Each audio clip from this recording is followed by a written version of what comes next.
Hello student, career coaching classes 0124 में आपका स्वागत है। आज का टॉपिक है मैथमेटिक्स से, ऑब्जेक्टिव है एमसीक्यू। कुछ क्वेश्चन ये हैं और देखते हैं। कह रहा है कि एक आयत का परिमाप 50 सेंटीमीटर है। यदि आयत की लंबाई की माप उसकी चौड़ाई की माप की कितनी हो, 1.5 गुनी हो, तो आयत की लंबाई क्या होगी। ऑब्जेक्टिव है। पहला ऑप्शन कर रहा है 18 सेंटीमीटर, दूसरा ऑप्शन कर रहा है 16 सेंटीमीटर, तीसरा कर रहा है 15 और चौथा कर रहा है 12 सेंटीमीटर। लगेगा कैसे, देखिएगा। कह रहा है कि आयत का परिमाप, आपको आयत का परिमाप दे दिया है। आयत का परिमाप कह रहा है कि हम दिए हैं आपको। आयत का परिमाप कितना है? आयत का परिमाप जो है वो कह रहा है 50 सेंटीमीटर है। और आयत का परिमाप हम जानते क्या है, 2 ब्रैकेट में l प्लस बी जानते हैं, तो 50 तो 25 होगा। यानी l प्लस बी का मान कितना मिल गया? 25। मिला कि नहीं मिला? ठीक है ना, 2 सेकंड गया। अब कह रहा है आगे, आयत की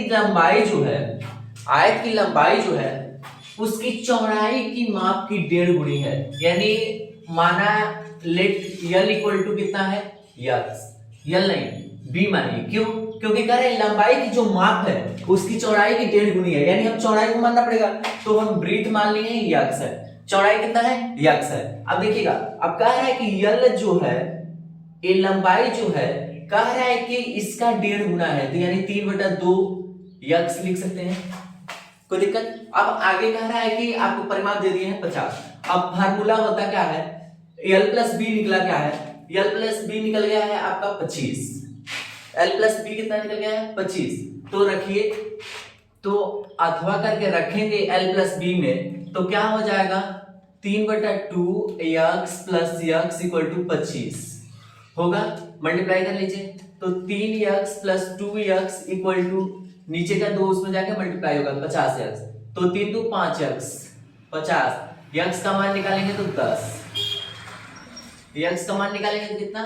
10। अब यानी कह रहा है कि चौड़ाई हमको कितना मिल गया? 10। चौड़ाई हमको जो मिला है वो 10 मिला है। चौड़ाई जो मिला है 10 मिला है। अब जब लंबाई निकालेंगे तो 3/2 गुणे 10 होगा, तो 2 बचे 10, यानी 5 15 इक्वल टू 15।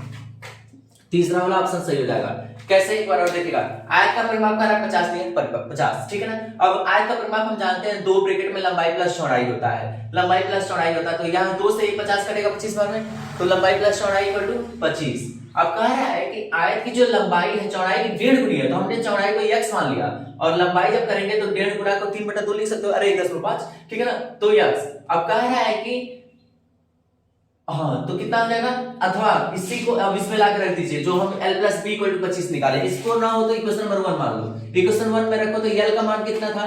3/2x था, तो 3/2x, और b का मान x था तो x, और इन्हीं को 3x और प्लस था यहाँ जाएगा तो 2x कर देगा, तो 3x प्लस x करेंगे 2x करेंगे तो 5x, और नीचे का 2 उधर जाकर मल्टीप्लाई हो जाएगा, यानी 5x इक्वल टू 50, तो x का मान 10, और फिर इसमें लाकर रखेंगे l वाले में, तो 3/2 गुणे 10 करेंगे तो 2 बचे 10, 7 3 15 हो जाएगा। ठीक है। अब कह रहे हैं कि हर के 2 पे m into 5m रूप के आधार पर ज्ञात कीजिए कि 1458 बटा 1250, देखिएगा 1250 है, 1250 का दशमलव प्रसार कितने स्थानों तक होगा?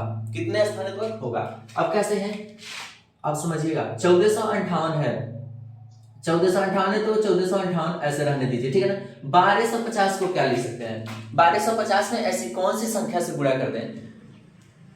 कह रहा है कि इसी के आधार पर 2 पे m into 5 पे m, तो यानी 1250 का एलसीएम लो। 1250 का एलसीएम लोगे तो कितना होगा?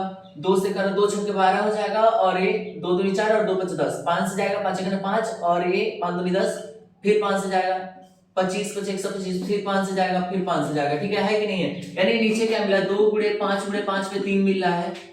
अगर हम ऐसी संख्या को लाएंगे जहां नीचे सब जीरो करें, ठीक है ना, यानी कहने का मतलब अगर हम ऊपर 2 पे 3 से और नीचे 2 पे 3 से गुणा कर दें तो क्या होगा? देखिएगा, ए 1458 गुणे 8 होगा, और नीचे, अरे इसका कोई मतलब ही नहीं, मैं जानबूझ के लाया ताकि ये नीचे जो है 1 के साथ जीरो में बन जाए, ठीक है ना। तो ये कितना हो जाएगा?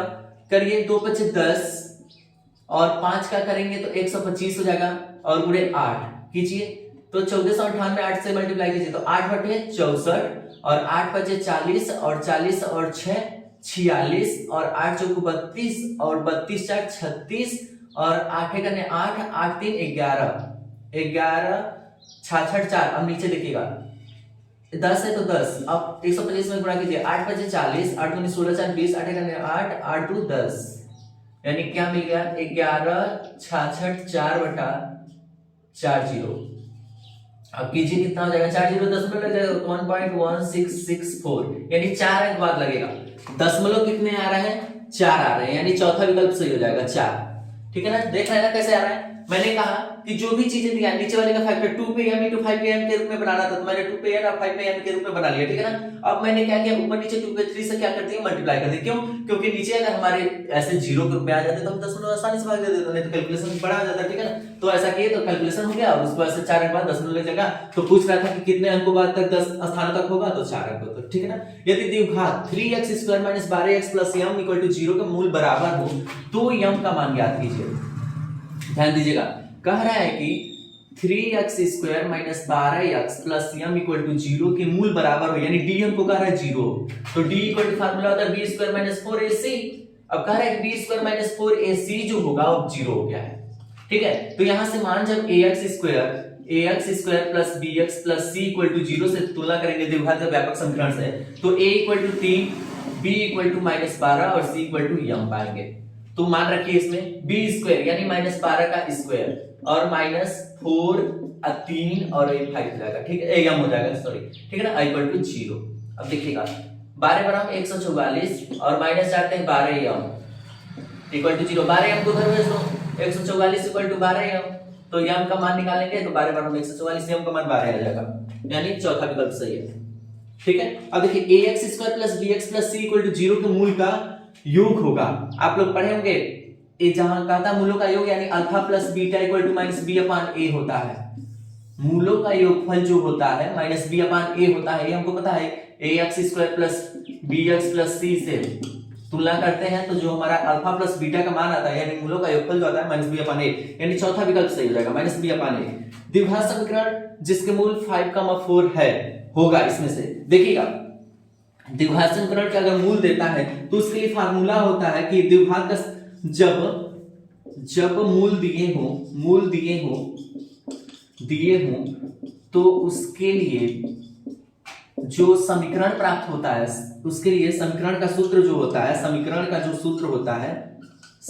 जो सूत्र होता है वो होता है x² और होता है माइनस अल्फा प्लस बीटा, बाहर x plus alpha into beta equal to 0। अब चलिए इसमें मान रखिए, तो x² है तो x² माइनस अल्फा का मान 5 मान ले रहे हैं और बीटा का मान हम 4 मान ले रहे हैं, तो 5 + 4 होगा, अब बाहर x है तो x प्लस अब 5 × 4 होगा इक्वल टू 0, होगा कि नहीं होगा। अब देखिए x² minus 9x plus 20 equal to 0। अरे 5 9x और 5 को 20 इक्वल टू 0। कौन सा विकल्प है, चौथा विकल्प। देख रहे हैं ना, चौथा विकल्प सही है। ठीक है, यानी कहने का मतलब पूरा क्या है, यहाँ पे आज का परिमाप दिया ही था, आज का परिमाप से निकाल लिए है और वहां से फिर 1.5 गुना कहा था, तो l को 3/2 से जितना आया था उसको मल्टीप्लाई कर दिया और बाकी सब ऐसे ही क्या हो जाएंगे, लग जाएंगे। ठीक है, अगर वीडियो समझ में आया तो लाइक जरूर करें। ठीक है, और चैनल पर नए हैं चैनल को सब्सक्राइब जरूर करें। ठीक है, थैंक यू।